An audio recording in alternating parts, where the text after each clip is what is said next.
8-এ যখন আওয়ামী লীগ ক্ষমতায় আসলো, গেল কোনো মতো 5 বছর, 14-তে যখন বিনা ভোটে নির্বাচন করলো, মানে একচেটিয়া, তখন বললো যে এই সরকার, তারা নিজেরাই বলেছিল যে আমরা খুব তাড়াতাড়ি আমরা আইনের জন্য, শুধুমাত্র আইন মানার জন্য নির্বাচন করেছিলাম। 5 বছরের 5 সেকেন্ড আগেও তারা যায় নাই। 18-তে যখন নিশিরাতে নির্বাচন করলো, তখনও বাজারে কথা এরকম ছিল যে কয়দিন, এই সরকার কয়দিন, আমি নিজেও তাই মনে করতাম। তো তারপরেও কিন্তু 5 বছরের 1 মিনিট আগেও যায় নাই। 24-এ আসার পরে বরং নিস্তব্ধতা ছিল এক ধরনের।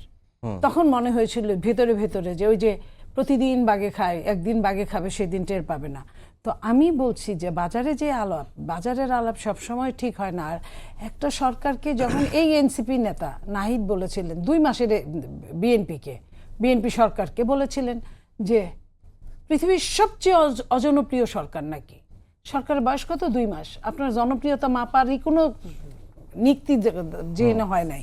তো অতএব এই যে কথাটা বলছে তুষার, আমি তার সাথে একমত।